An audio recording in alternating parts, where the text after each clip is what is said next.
ისტორია მეორდება იქამდე, სანამ რაღაც არ გაცნობიერდება და ადამიანი განვითარების შემდეგ ეტაპზე არ გადავა. როცა აწმყო ბურუსითაა მოცული, წარსული შეიძლება იყოს ის შუქურა, რომელიც ამ ნისლს გაფანტავს და სიცხადეს შემოიტანს ყოველდღიურობაში. სიცხადე გვჭირდება იმისთვის, რომ სწორი გადაწყვეტილება მივიღოთ და არ შეგვეშინდეს მომავლის. ასე დროს ალბათ განსაკუთრებული ყურადღება უნდა მივაპყროთ გზას, რომელიც უკვე გამოვიარეთ, რათა ახლანდელ გზაჯვარედინზე სწორი მიმართულებით გავაგრძელოთ სიარული. ალექსანდრე მიქაბერიძე ქართველ-ამერიკელი ისტორიკოსია. მან სწავლა 1999 წელს ამერიკის შეერთებულ შტატებში გააგრძელა. პერიოდულად საქართველოს სტუმრობს და თავის ცოდნებს მშობლიურ ქვეყანას ახმარს. ამჯერად მისი ინტერესის სფერო ერეკლე მეორეა, რომლის შესახებ წიგნის დასაწერად არაერთხელ ეწვია თელავს და მოიარა საქართველოს თითქმის ყველა ის რაიონი, სადაც ერეკლე მეფეს უწევდა ყოფნა. ჩვენი საუბრის ძირითადი თემაც რასაკვირველია პატარა კახია, საქართველოს ყველაზე ტრაგიკული და ყველაზე მამაცი მეფე. დღევანდელი ხა ჩვენი ერეკლეს თემა არის, მაგრამ ძალიან საინტერესო არის ჩემთვის ზოგადად თქვენი ამბავი ისტორია, როგორ მოახერხეთ 99 წელს იმ პერიოდი საქართველოს მახსოვს რა ხდებოდა, როგორი სიტუაცია იყო 21 წლის ბიჭმა ამერიკაში წასვლა და ასე ვთქვათ, ესეთი ძალიან მნიშვნელოვანი. ასე რომ იტყვი მე სიბერეს ვწნობ მე. გამოცდილება. სიმსეს. ხო, ძალიან საინტერესო არის ეგ. ჩემი ამბავი ალბათ იმის კარგი მაგალითია, რომ უნდა იკითხო და იკითხო ბევრი. და რას გულისხმობ ამაში? კითხვა ძალიან მიყვარდა ბავშვობიდან. და ისტორიის გატაცება ყველა ვარ ჩვენ გატაცებულები, მაგრამ რაღაც მომენტში ვდგევართ არჩევანის წინაშე, ერეკლესი არ იყოს და ჩემი არჩევანი, როცა სკოლა დავამთავრე, იყო ან ისტორიას გავყოლოდი, ან როგორც ჩემ ოჯახში მითხრეს, რაიმე უფრო სასარგებლო და სასარგებლო იყო, თქვა, სამართალი, ხო, დავყავი სამართლის ხაზზე. ისტორიის სიყვარული დამრჩა.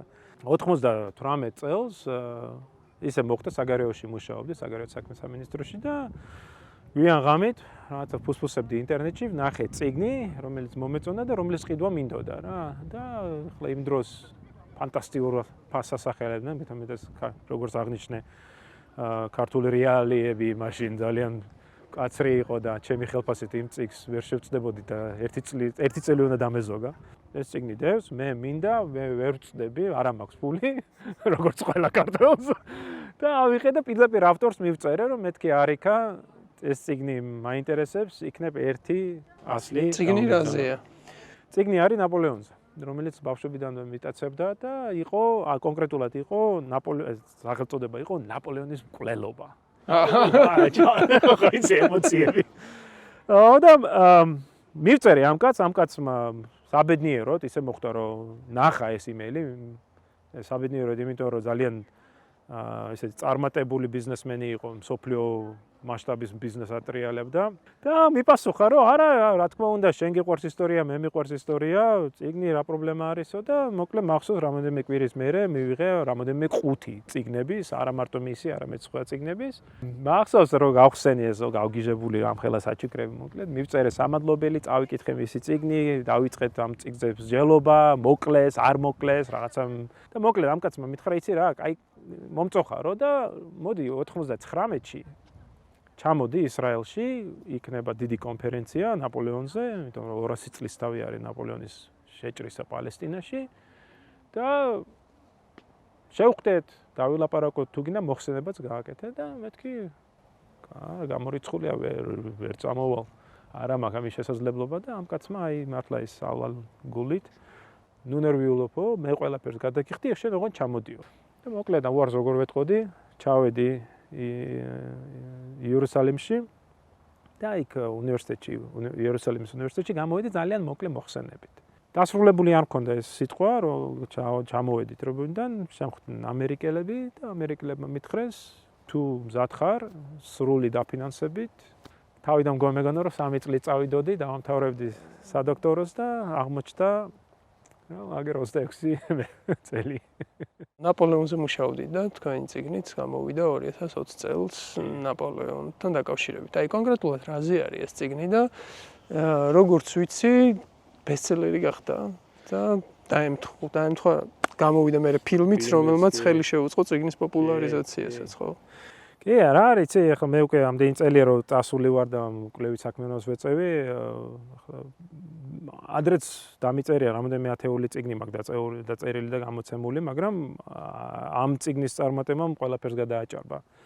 და გარკვეულწილად ალბათ იმის გამოა რომ ახლა ყველა ჩვენთაგანი ვარ რაღაც გზაზე, ხო და ამ გზაზე რომ მივდივარ, უნდა დაბრძენდე, რაღაც შეხედულებები შეიცვალო, რაღაცები ისწავლო, ხო, მუდმივი სწავლის პროცესში ვარ, ყოველ შემთხვევაში მე ესე მიმაჩნია და ეს წიგნი დავწერე უკვე თითქმის 17 წლის სტაჟი მქონდა, ასე რომ ვთქვათ, გამოცდილება, კვლევის, სწავლების და მინდოდა ახლებურად შემეფასებინა ისტორია და სიახლე იყო ის რომ იმის მაგერად რომ მეთქვა რომ აი ნაპოლეონი იყო ევროპული ფენომენი და ეს ნაპოლეონის ომები აი ესე წარიმართა და ისე ძველი ამბავი მომეყოლა, თქვა აუსტერლიცის ბრძოლა, ნაპოლეონის იმპერია დაცემა, რუსეთში შეჭრა.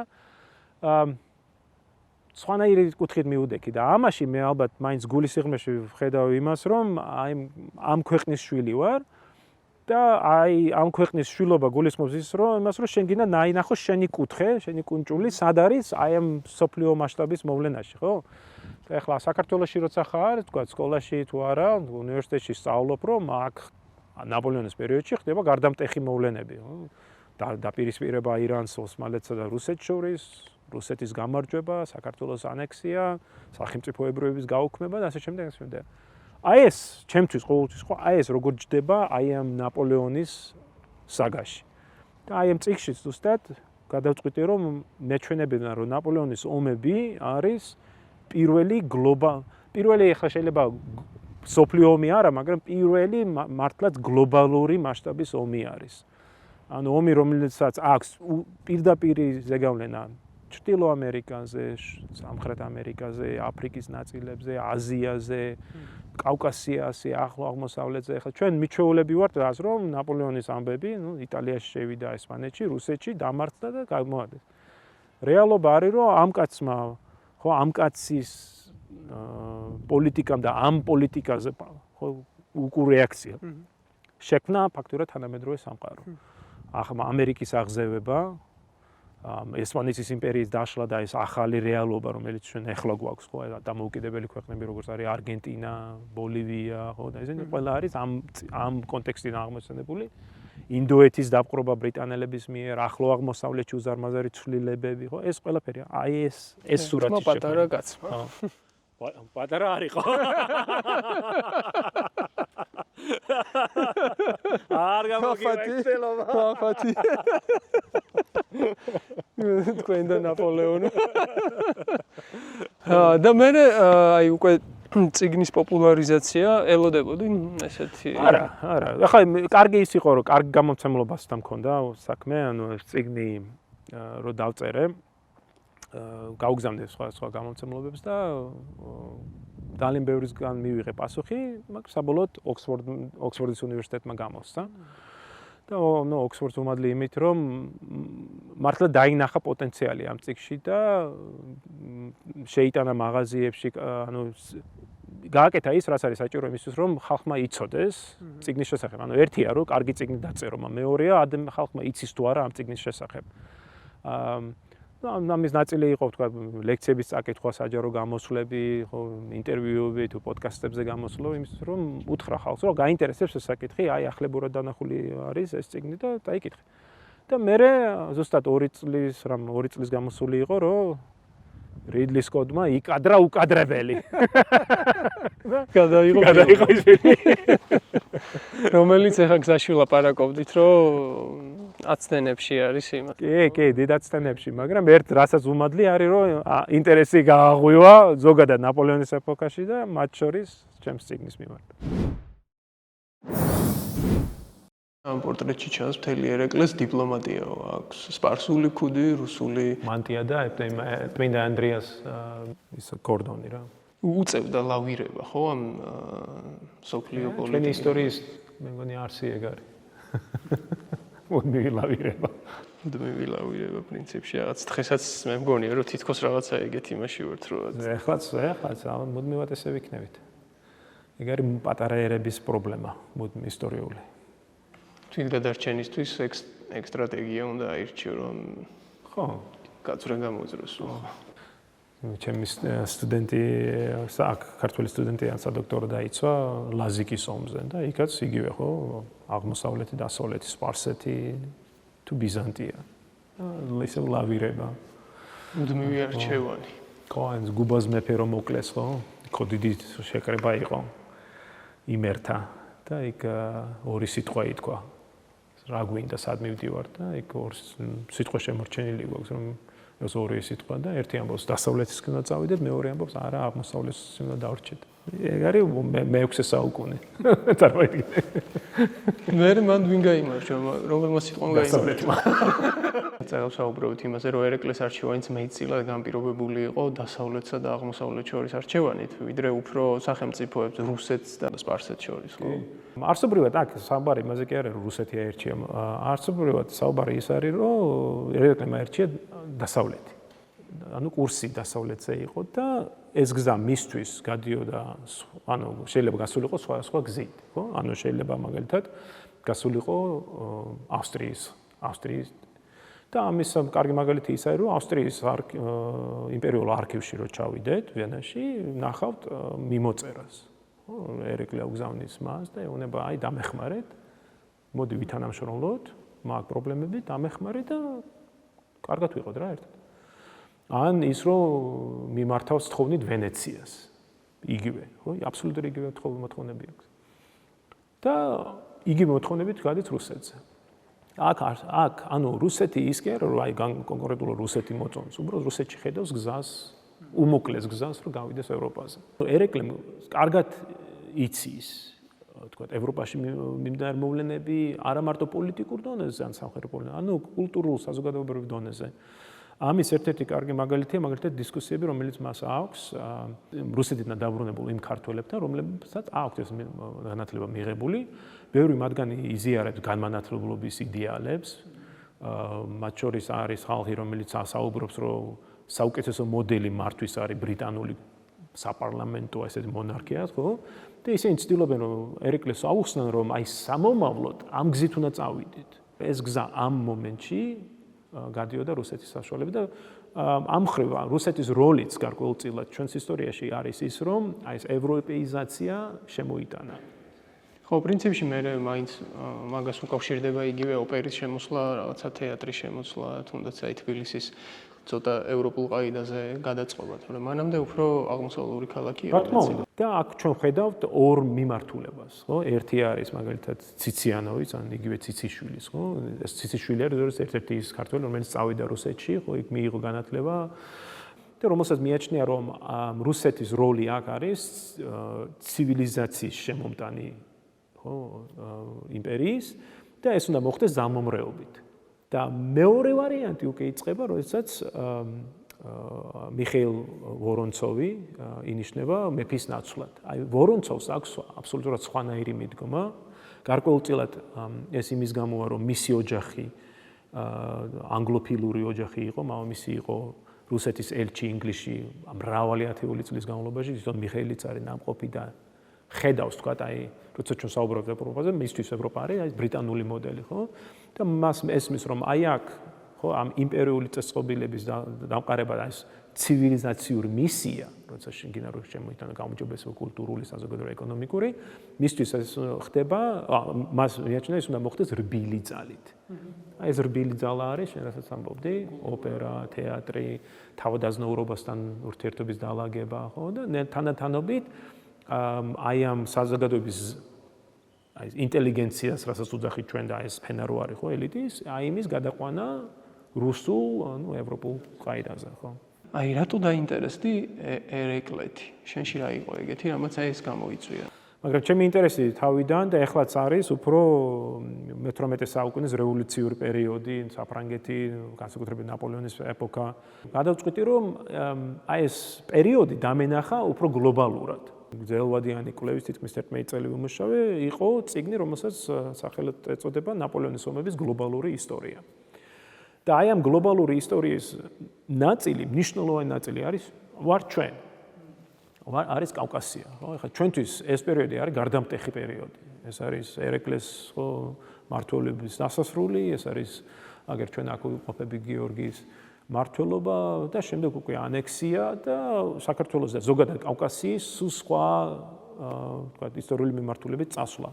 და სწორედ აი ეს მიმდინარე მოვლენები ჩემთვის უშუალოდ უკავშირდება ბევრად უფრო დიდ და გლობალურ ფენომენს, რომელიც არის ნაპოლეონის ეპოქა.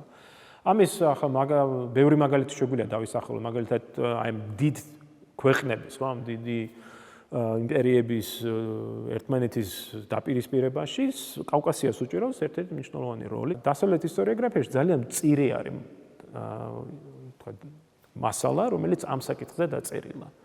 და ამის შევსება მინდა. ანუ დავწერო ისეთი ნაშრომი, რომელიც უცხო მკითხველს, დასავლეთის მკითხველს მიაწვდის აი ამ რეგიონის ისტორიას, აი ამ გარდამტეხ პერიოდში ადვილი გასაგებიანი და რაც თავარია, კარგად გაანალიზებული. აი დასავლეთს რა შეჭირდება თანამედროვე დასავლეთს მაგის სიცოდნა დღეს? იმიტომ რომ აი იცი სოციალიზმის კარგია რომ ამ ოთახში ვართ, ახლა არ ვიცი მაყურებელს შეიძლება დაინახოს თუ არა, ამ ოთახში არის ძალიან ლამაზი, ხო, მინანქრული ფანჯრები. მე ისტორიას უყურებ ზუსტად აი როგორც კალეიდოსკოპი რა, მინანქარივით, რომ იმისთვის რომ გაიაზრო წარსული უნდა მიხვდე რომ წარსული არის ყოველთვის ძალიან კომპლექსური. არის მოზაიკასავით, მრავალი წახნაგები, მრავალი ფერისგან. თუ შენ ისტორიას მხოლოდ უყურებ ერთი ქვეყნის გამოცდილებით ან ერთი რეგიონის გამოცდილებით, ფაქტობრივად შენ უყურებ აი ჩვეულებრივ შუშას, ხო, ან თქვა კალეიდოსკოპში როგორც ჩაიხედა, მხოლოდ ერთ ფერის სურათს ხედავ. რაც უფრო მეტ რეგიონს, მეტ ქვეყნის ინტერესს ჩადება, ბევრად უფრო ცხადდება ისტორიის არსი, კომპლექსურობა. აი ამას არსი არის ეს პროექტიც რა, რომ დავწერო ეს წიგნი, რომელიც ჩვენ გვაჩვენებს სად ვიყავით, როგორ მოხდა ის, რომ კავკასია მოექცა რუსეთის იმპერიის ფარგლებში და ეს თავის მხრივ შეავსებს ბევრად უფრო გლობალურ სურათს. ერთ-ერთი ჩემთვის საინტერესო არის, რომ ადრეული ასაკში, თქო, ხო, დაიბადა გაიზარდა კახეთში, ადრეულ ასაკში გადის სპარსეთში, იქ ყმაწვილობას ფაქტობრივად ყმაწვილდება სპარსეთში, თან ძალიან რთულ გარემოში, ახლა 30-იან წლებში სპარსეთში ყოფნა, გულისხმობს მუდმივი პოლიტიკური ინტრიგის ცენტრში ყოფნას, მუდმივი ომიანობა. სწორედ ამის გამო არის, რომ თქვა, ერეკლე აღმოაჩენს თავს ინდოეთში, ხო? და ეს მისთვის ასევე იყო ძალიან მნიშვნელოვანი სკოლა, ხო? ერთის მხრივ მან თქვა დაწყებითი განათლება თუ მიიღო აქ, პრაქტიკული განათლება მაინც მე ვფიქრობ მიიღო სწორედ პირველადი სპარსეთში, ნადირ-შაჰის კარზე და მე უკვე როცა ბრუნდება, ის ბრუნდება სწორედ აი ამ გარკვეულწილად სოფხედველობი და აი ჩვენს უკან მე მგონი ჩვენს მაყურებელს ხედავს ამ პორტრეტსაც.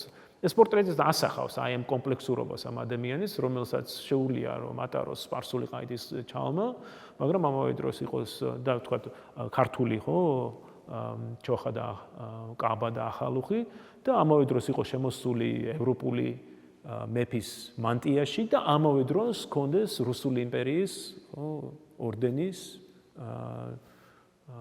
ორდენიც. და აი ეს არის, მე მგონი აი ამ კაცის არსი, რომ აი ამ რთულ, ძალიან რთულ პერიოდში ის ცდილობს დაიმკვიდროს თავისი ადგილი და რასაც დაუმკვიდროს ადგილი თავის სამეფოს. დიდი პრობლემების წინაშე დგას, პრობლემების გადაჭრის ერთ-ერთი საუკეთესო საშუალება არის მოდერნიზაცია. ამას ემსახურება ის, რომ ერეკლე იწყებს ჯარის გაძლიერებას, მუდმივი ჯარის დაარსებას, არტილერიის საქმის შემოტანას, რომელიც არის ზუსტად იმ რეფორმების ამსახველი, რომელიც ევროპაში წყდება, ხო? ამას ემსახურება, თქვა, ადმინისტრაციული სისტემის, ხო, გარდაქმნა, რომელიც ერეკლე იწყებს, აი ეკონომიკურ საგადასახადო სისტემის შეცვლა, ხო? ეს ყოველივე ემსახურება იმას, რომ შექმნას სახელმწიფო, ანუ აღამაღლოს სახელმწიფო იმ დონეზე, რომელსაც სახელმწიფო შეიძლება თქვათ ურჩ ფეოდალებთან ხო ბრძოლა. შეიძლება მაგალითად სკოლების შექმნა. რაღაც სახელმწიფო ინსტიტუტების გაძლიერებაზე. ხო და შემდეგ ნაბიჯი იქნება მაგალითად განათლების სისტემა და აი ჩვენ თელავში ვართ, ხო ვიცით აგერ ზუსტად ამ სამეფო კომპლექსში არის სკოლა, რომელიც ერეკლემ დააარსა, ჩვენ ვიცით ანტონის საგანმანათლებლო რეფორმა, რომელიც არის ზუსტად ერეკლეს რეფორმების ნაწილი. იგივე სტამბის განახლება, ხო, ჩვენ საუბრობთ თქვა ვახტანგ მეექვსემ რო დაარსა სტამბა პირველი ბეჭდვითი წიგნები გამოსცა მე-18 საუკუნის დასაწყისში, მე ჩავარდნა გვაქვს. ერეკლეს აი ეს რეფორმების ნაწილი არის, თქვა განახლება აი ამ განმანათლებლობის სისტემის, რო დასწლოდა, ხო?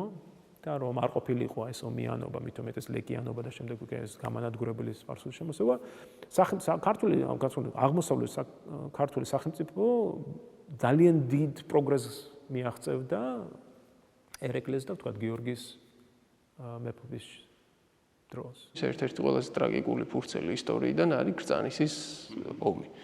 აი და ის ამბავიც რომ თითქმის გამარჯვებულები ვიყავით და ბოლოს მიირბინა და მეზარბაზნეები არ ყავს ერეკლესო და აი მანდაც თითქოს ისტორია ისე დავწერეთ რომ აი ჩვენ თავს მოღალატე გამოგვიჩნდა თორე მოგებულები ვიყავით და აი მანდაც თითქმის გამარჯვებულებად გამოვაცხადეთ თავი ასე ვთქვათ მაგამბით და ჩვენ კი არ დავმარცხდით და ის მოღალატემ გაგვცა ასე ვთქვათ. მარტივი გამოსავალი არის ისტორიულ პრობლემებთან ხო ჭიდილში რომ ვთქვათ დავაბრალოთ კონკრეტულ ადამიანს ან ჯგუფს ადამიანების. ერეკლეს ანუ ხდება იმ ფაქტის წინაშე რომ მას ჭირდება აი ამ ახლად გაერთიანებული ირანთან ჭიდილი. ამავე დროს აქვს პრობლემა ოსმალეთთან. სხვა რომ არაფერი ვთქვათ, პრობლემა როგორც ოსმალეთის იმპერიასთან იმდენად არ აქვს, რამდენად აქვს პრობლემა ახალციხის ფაშასთან, ხო? სულეიმანთან, რომელიც სხვა შორის არის ქართველი თვითონ, მაგრამ რომელიც ძალიან აქტიურად ერევა ქართულ პოლიტიკურ ამბებში და სწორედ ახალციხის ფაშა არის ის პრობლემა, რომელიც ქმნის ელეკიანობას, ხო? იმდენად ხონდქარი კი იმდენად არ არის პრობლემა, რამდენად ეს. იმიტომ რომ ხონდქართან ურთიერთობა ან სულთანის კართან ურთიერთობა და დიპლომატიური მიმოსვლა ერეკლეს აქვს. სხვა შორის სწორედ ამის გამო ექნება მას გარკვეულად უხერხულება მაგალითად რუსებთან. იმიტომ რუსების თვალსაზრისით, ხო, ერეკლეს ცდილობს ესეთ ლავირებას და პოლიტიკის გატარებას, მაგრამ თქვა რუსული ან ოსმალური თვალთახედვით ის ძალიან ზედმეტად მოქნილი არის. რუსეთის კონსული, რომელიც არის, ელჩი არის, რომელიც არის კონსტანტინოპოლში, ის წერს, რომ აი ერეკლემ კი დაგვთანხმდა ჩვენთან ურთიერთობას და მოკავშირეობის ტრაქტატს მოაწერა ხელი, მაგრამ ოსმალებთან მაინც აქვს საიდუმლო მიმოწერა, ხო? ანუ რუსეთის თვალსაზრისით ერეკლე ისეთ რაღაც საკეთებს, რომელიც მის სანდოობაში ბადებს ეჭვს. იგივე მაგალითად ეთქმის ოსმალებსაც, ხო? ოსმალები როცა უყურებენ ერეკლეს, ისინი ეჭვობენ, რამდენად შეიძლება მასთან ამ ურთიერთობის მყარად გადაწყვეტა. და აი ერეკლეს პრობლემა არის აი ამ დიდ სახელმწიფოს შორის ლავირება, რამენაირად მონახოს ის ადგილი, რომელიც მას მისცემს საშუალებას რომ შეინარჩუნოს თავის თვითყოფადობა და ამავე დროს გარკვეულწილად თქვა დაიცვას ამ იმპერიების ინტერესები ამ რეგიონში. და ეს ძალიან რთული რამე, რაც ახლა შორს რომ არ წავიდეთ, ჩვენ გარკვეულწილად აი ამ რეალობაში ვცხოვრობთ, ხო? ვცხოვრობთ რეალობაში, როდესაც გვაქვს სხვა ინტერესები, დიდი სახელმწიფოების ინტერესები კავკასიაში და ჩვენ ვცდილობთ გავირკოთ საიდვარდ. მარჯვნივ, მარცხნივ, ჩრდილოეთით, სამხრეთით, ხო? და ერეკლეს შემთხვევაში ბევრად უფრო მკვეთრად იდგა ეს საკითხი. აღარ ხანი მაინც ახალი ფაქტორი არის, რომელთანაც ერეკლეს იმდენად არ ქონია დაალაგებული საქმე, როგორც მას ექნებოდა მაგალითად ქარიმ-ხანთან, რომელიც გარდაიცვალა და შემდეგ აი ამ არეულობაში აღარ ხანი ჩდება, ხო? მეორე არის ის, რომ ამ დროისაც, როდესაც უკვე აღარ-ხანი ზეობს, ხო, 1790-იან წლებში ერეკლეს უკვე აქვს გამოკვეთილი პოლიტიკა, რომ მისი კურსი არის სხვა შორის ბურნაშევს აქვს სტეფან ბურნაშევს, რომელიც რუსეთის ელჩი არის, აქ არის ჩამოსული და ბურნაშევს აქვს ძალიან საინტერესო ეს ფრაზა არის იქ, მაგრამ მე მაინც ვფიქრობ საყურადღებო, რომ ერეკლეს აქვს გადაწყვეტილი თავისი ხალხის ევროპეიზაცია.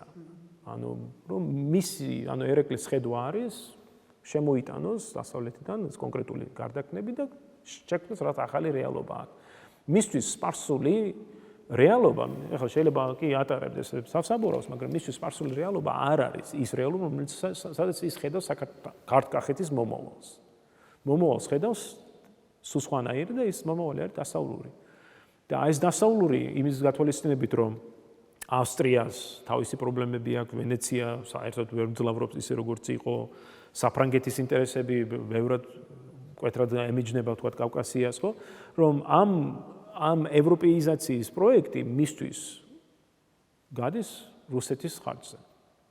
და აი თუ ჩვენ შეგვიძლია თქვა ვიდაოთ იმაზე თუ რამდენად მართებული იყო 95 წელს ხო აი და თქვა აღმათმათთან დათმობებებზე წასვლა ან კომპრომისის გამონახვა რამდენად საჭირო იყო ეს თქვა აი ეს პოლიტიკური კურსი რომელიც ამ საბოლოოდ მოიტანს ამ შემოსევას აქ არის აი ეს რუსული ფაქტორი რომ ერეკლეს სჯერა და მის ნაწერებში მის მოწერაში აღშკარა არის რომ აზიარო რომ რუსეთს აქვს ბერკეტები რომ დაეხმაროს მას.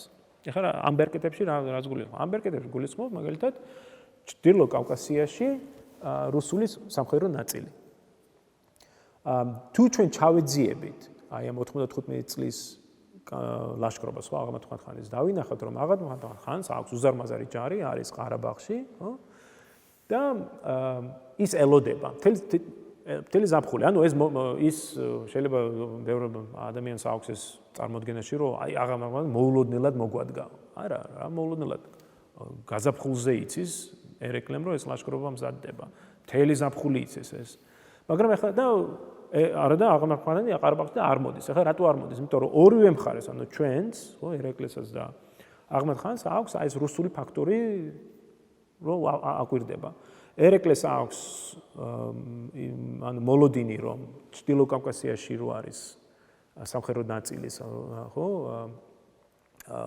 მოზდოკში რუსების იქიდან წამოვა სამხედრო დახმარება არ არის ეს იმაზე კი არ არის რომ თქვა 10,000 რუსი ჯარისკაცი შემოვა. თქვა ერთი პოლკის დონეზე თხოვს რომ უბრალოდ ერთი პოლკი მომეწ უბრალოდ შემოვიდნენ უბრალოდ რუსების აქ ყოფნა საკმარისი იქნება. ტრაქტატის მიხედვით იყო ვალდებულება ხო? კი და ის რა თქმა უნდა ვალდებულებას ახლა ერთ-ერთი პრობლემა ხო ამ ტრაქტატის არის რომ თქვა არ შესრულება იმ ვალდებულების რომლებიც რუსეთმა იკისრა ამ ტრაქტატით. და აი ამ 95 წელს მოლოდინი ის არის რომ ფორმალურად, სიმბოლურადაც რომ შემოვიდეს რუსული ჯარი, ირანელები არ წავლენ იმ გამზაფრებაზე, რომელიც შეიძლება იმსხვერპლოს რუსეთის ჯარისკაცი და შემდეგ უკვე პრობლემა ექნება რუსეთთან და აღამათმათ ხანით ზორეთ აგვისტოს მიწურულამდე ელოდება ცნობებს და რასაკეთებს, იცი? იმ ზაფხულს აგზავნის ელჩებს რუსეთში. ელჩებს. ელჩები არიან რომ წადით და დაღესტნის გავლით, ხო, ეს დაღესტნის გავლით გადადით მოზდოკში და მოზდოკიდან მერე იმგონეთ რომ ფაქტურად მაცნობეთ რასაკეთებენ რუსები იქ. მზად არიან თუ არა და აი სწორედ ეს ელჩები რო ჩადიან აგვისტოს ბოლოს აცნობებენ რომ ადგილობრივი რუსი მხედართავარი გუდოვიჩი ის არ არის მზად არ სურს არანაირად რომ სიმბოლურადაც დაეხმაროს ერეკლეს. აი ხა რატო აქცენტს რატო ვაკეთებ ამას? აი იმ კაცს რო ქონოდა, თქვა იმპერიული ხედვა, ანუ იგუდოვის მაგივრად ციციანოვი რო ყოფილიყო და რო გაეგზავნა ასეული. იმ წელს მე დარწმუნებული ვარ რომ შემოსევა არ იქნებოდა. აღამათმათანი მოტრიალდებოდა და გაეცლებოდა. შეიძლება შემდეგ თქვა მოსამომავლოდ რაღაც სხვა მოემოქმედა, მაგრამ ის მოვლენები რაც მოხდა სექტემბერში თბილისში არ მოხდებოდა. ეს იყო გამიზნული გაწირვა ქართლ-კახეთის სამეფოსი შეგვიძლია ეს არ ვიცი რომ დაეზარათ. გამიზნულად ხო ცოტა ესეთია გამიზნულად ის არ იყო რომ თქვა გუდოვის თუ მიმოწერას გადავხედავთ ის ვერ იაზრებს მართლა ვერ იაზრებს რასთან აქვს საქმე ანუ კონკრეტულად რომ უზარმაზარში დამანგრეველი შემოსევა მოვა გუდოვის მიმოწერაში აქვს რომ ეჭვი ეპარება რომ ეს მართლა ლაშქრობა მოხდეს მიუხედავად იმისა რომ ამხელა ჯარით გაასხო ყარაბაღის ველზე ასევე არის რომ თვითონ იცი რა არის აი ისტორიაში გვაქვს ხშირად საუბარი პიროვნების როლზე ხო რა როლი უკავია პიროვნებებს ის დიდ ისტორიულ წიაღსებში ხლა აგერ ერთი მაგალითი ეს არის და მეორე იქნება ის რუსი ხედართავარი იქ რომელსაც შეეძლო გადაწყვეტილებმა იმის მაგერ რომ მიიღო ეს გადაწყვეტილებები აგზავნის მოთხოვნას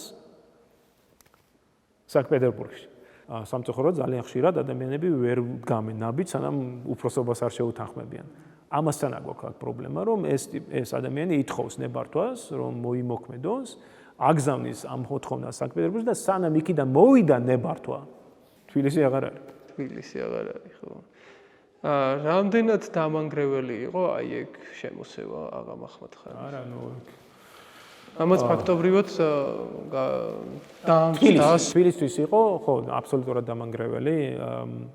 ამის ახლა ამაზე როგორც ისტორიკოსი კი არა, რაღაც განზოგადებით. შეგვიძლია ჩავხედოთ რუსი ოფიცრების, ევროპელი მოგზაურების ჩანაწერებს, იმდროინდელ ჩანაწერებს, არა მემუარებს, ხო, რომლებიც მათ დაწერეს აქ თბილისში ყოფდნენ და დავინახავთ, რომ ქალაქი განადგურებული არის, ქალაქის 2/3 არის მოშლილი, დანგრეული, ათასობით ადამიანი ტყვეწაყვანილი, დარჩენილი, ვინც არის დარჩენილი, წარმოვიდგინეთ ფსიქოლოგიურად რა გამოიარეს, ხო? დარწმუნებამ დიდი ხანი დაჭირდება, რომ უბრალოდ ფსიქოლოგიურად გამოხვიდე იმ მდგომარეობიდან, რაც შენ გაივლი. როგორც ისტორიკოსი, მაგალითად პრობლემა არის, რომ არქივის დიდი ნაწილი განადგურდა.